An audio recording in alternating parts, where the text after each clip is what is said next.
नमस्कार दोस्तों, स्वागत है आपका हमारे इस YouTube channel RPSC exam with Akash Katewa पर। दोस्तों, मैं हूं आपका अपना दोस्त कपिल झाझड़िया। आज का हमारा टॉपिक होगा महत्तम समापत्ति तथा लघुत्तम समापत्ति।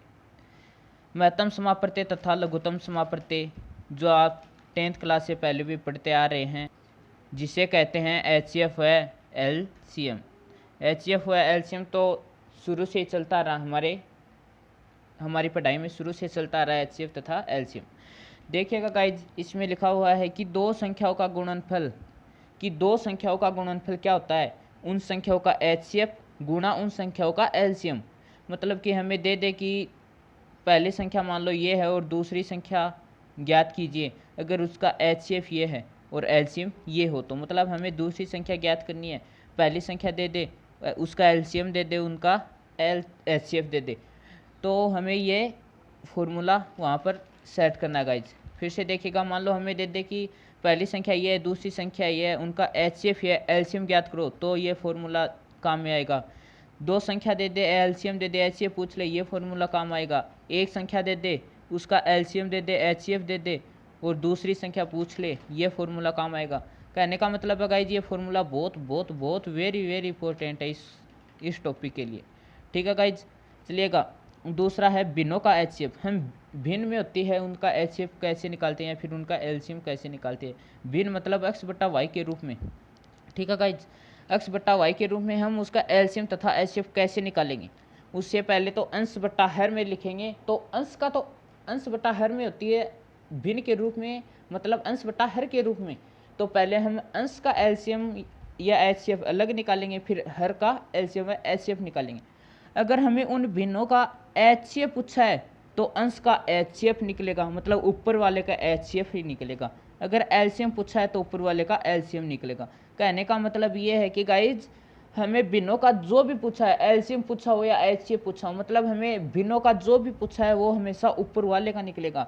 एलसीएम पूछा तो एलसीएम ऊपर वाले का निकलेगा, एचसीएफ पूछा तो एचसीएफ निकलेगा ऊपर वाले का। ठीक है गाइज, इसमें तीनों फॉर्मूले आप याद कर लेना। चलो हमारे क्वेश्चन नंबर 1 पर देखिएगा गाइज। इसमें पूछा है कि 84, 126, 140 का एचसीएफ कितना होगा? एचसीएफ देखिएगा गाइज, एचसीएफ वो होता है जो दोनों में, मतलब इन तीनों में जिसका भाग जाए, जितनी संख्या हो उनमें सभी का भाग जाए। मान लो अगर 2 का सभी में भाग जाता है तो इनका एचसीएफ 2 है। अगर इनमें किसी का भाग नहीं जाता है तो इसका एचसीएफ क्या होगा गाइज? हाँ, 0। इसका एचसीएफ होगा 0। अगर किसी का भाग नहीं जाता है तो इसका एचसीएफ होगा 0। और अगर जिन जिन का भाग इन तीनों में जाता है वो इनका एचसीएफ होगा। मान लो 5 संख्या का गया, कि 2 का गया, 3 का गया, 4 का गया, 5 का गया, 6 का गया, इन पांचों संख्याओं का इन तीनों में भाग जाता है ना, तो 2 गुणा 3 गुणा 4 गुणा 5 गुणा 6, इस प्रकार इनका जो गुणनफल होगा वो इनका एचसीएफ होगा। कहने का मतलब है जितनी संख्याओं का जाता है उनका गुणनफल ही इसका एचसीएफ होगा। लेकिन एलसीएम क्या होगा? एलसीएम जो जितनी भी संख्या का जाता है, इन सभी का जा रहा है, तो इनका गुणनफल क्या होगा? एलसीएम। देखिएगा गाइज, इसमें हमें एचसीएफ पूछा है, तो ऐसी कौन सी संख्या है जिस संख्या का इन सभी में भाग जा रहा है? देखो, पहले 2 का सभी में भाग जा रहा है, 84 का 42 होगा, 126 का 63, 140 का 70। फिर देखिएगा गाइज, दूसरे दो का पहले में जा रहा है, 42 का 21 हो गया, लेकिन 63 का 63 ही रहा, मतलब 63 में 2 का भाग नहीं जा रहा है। इसका मतलब 1 2 तो ये है, ये नहीं है। 3 का भी सभी में नहीं जा रहा, देखो 35 में नहीं जा रहा है, ये भी नहीं है। देखिएगा इस 3 का, इसका भी 35 में नहीं जा रहा है, ये भी नहीं है। फिर इस 5 का, इन दो 7 में नहीं जा रहा है, ये भी नहीं है। फिर 7 का इन तीनों में जा रहा है, इसका 1 1 आ गया, इसका मतलब 7 और 2, तो 2 और 7 मतलब दोनों को गुणा कर देंगे। मैंने कहा कि जितनी संख्या हो, मतलब जितनी संख्याओं का उन सभी में भाग जाता है तो उनका गुणनफल ही एचसीएफ होगा। तो 2 का और 7, इन दोनों संख्याओं का इन दोनों में भाग जाता है, तो 2 गुणा 7 कितना होगा? 14। इसका मतलब इनका एचसीएफ कितना होगा गाइज? 14। और अगर हमें इनका एलसीएम पूछ ले तो एलसीएम कितना होगा? 2 गुणा 2 गुणा 3 गुणा 3 गुणा 5 गुणा 7, मतलब इन तीनों को गुणा करने पर कितना आएगा? 1260। इसका मतलब इसका एलसीएम तो होगा 1260 और इसका एचसीएफ होगा 14 गाइज। ठीक है गाइज, चलेगा हमारे क्वेश्चन नंबर 2 में। हमें पूछा है कि, हाँ अब देखिए वो भिन्न वाला जो मैंने आपको बताया था, क्वेश्चन नंबर 2। हाँ, भिन्न 14/33, 42/55, 21/22। इसका मतलब 14, 42 और 21 तीनों का हमें HCF निकालना है। उसके बाद मतलब 14, 42 और 21 क्या हो गया, अंश, तो अंश का अलग HCF निकालेंगे मैंने क्या कहा कि अगर भिन्नों का HCF पूछे तो ऊपर वाले का HCF निकालना है, LCM पूछे तो ऊपर वाले का LCM निकालना है। हमें HCF पूछा है तो हम ऊपर वाले का पहले HCF निकालेंगे और हर वाले का क्या निकालेंगे, LCM। तो हम ऊपर वाले मतलब 14, 42 और 21 इन तीनों का HCF निकालेंगे, HCF बट्टा हर में क्या है 33, 55, 22 इनका क्या होगा LCM। तो 14, 42, 21 का HCF तो क्या होगा 7 और इनका LCM कितना होगा 330। इसका मतलब इसका आंसर कितना होगा गाइज 7/330। मतलब इसका HCF कितना होगा 14/33, 42/55, 21/22 का HCF कितना होगा 7/33, 7/330। ठीक है गाइज, चलिएगा हमारे क्वेश्चन नंबर 3 में। देखिएगा जो मैंने आपको very very very important question बताया था उनका एक क्वेश्चन आ चुका है। इसमें दे रखा है कि दो संख्याओं का LCM, दो संख्या है उनका LCM तो है 1920 और उसका HCF है गाइस 16। यदि इनमें से एक संख्या 128 हो तो दूसरी संख्या क्या होगी। देखिएगा गाइस हमारा सूत्र था कि दोनों संख्याओं का गुणनफल बराबर इनका LCM गुणा इनका HCF या फिर इनका HCF गुणा इनका LCM। ये पहले बाद में लिख दो, कोई फर्क नहीं पड़ता गाइस।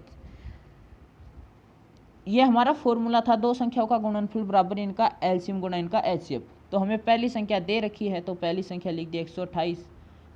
दो संख्याओं का गुणनफल माना पहली तो 128 इसने दे रखी है, माना दूसरी संख्या है x तो पहली संख्या गुणा दूसरी संख्या 128x बराबर इनका LCM कितना है गाइज 1920 गुणा इनका HCF कितना गाइज 16 मान रख दिया, यहाँ से x का मान निकाल लिया, कितना है गाइज 240। ठीक है गाइज, चलिएगा हमारे क्वेश्चन नंबर 4 में। वह छोटी से छोटी संख्या ज्ञात कीजिए जिसे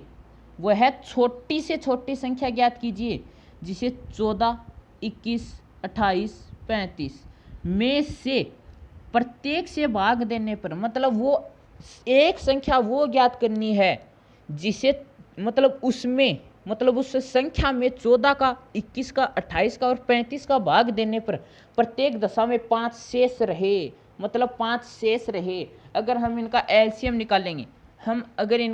निकालेंगे तो वो संख्या आएगी जिसमें इन सभी का भाग पूर्णतया जाता हो, मतलब पूरा जाता हो।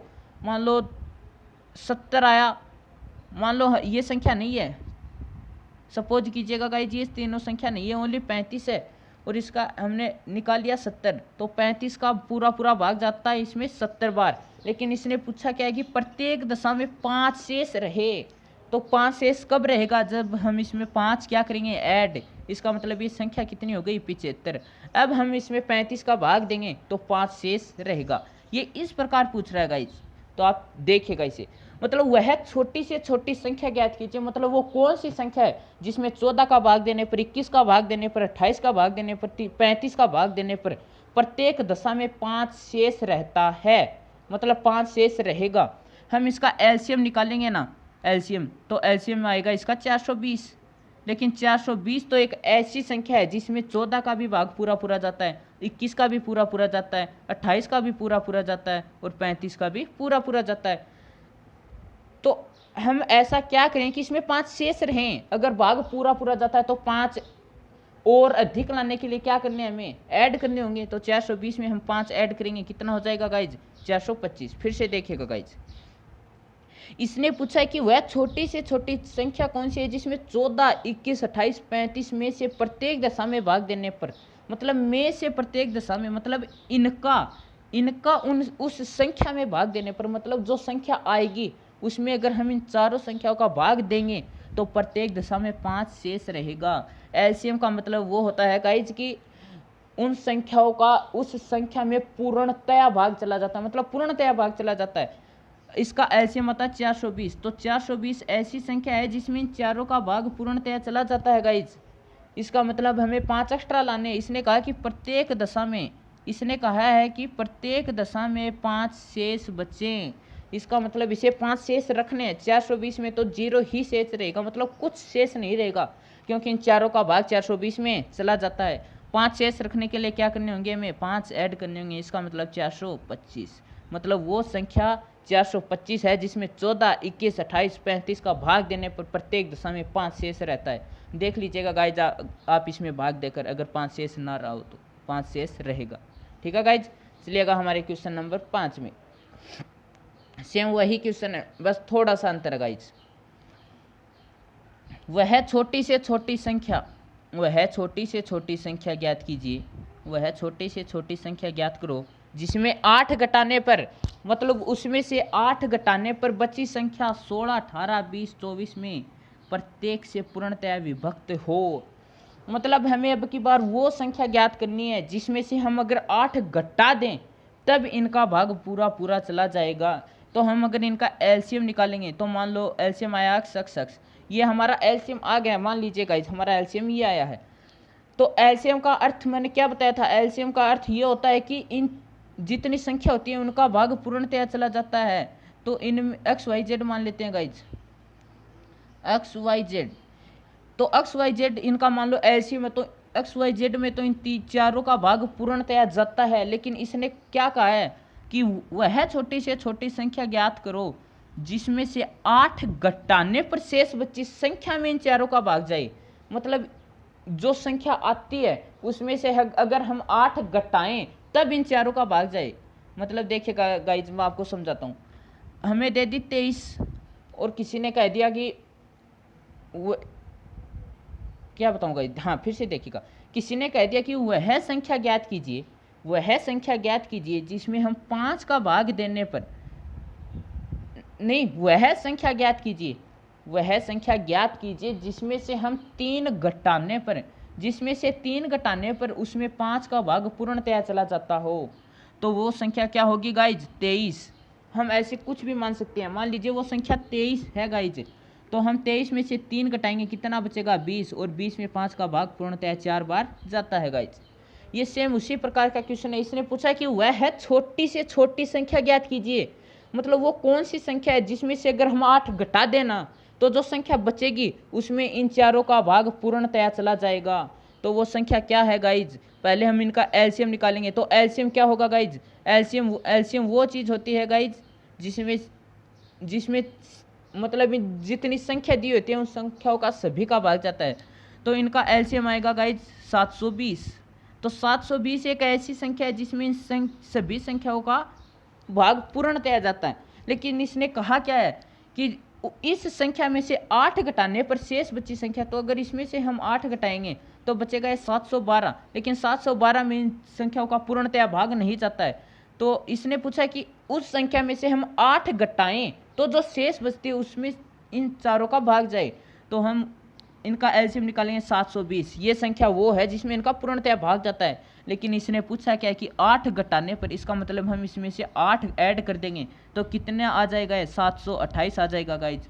कितना, 728।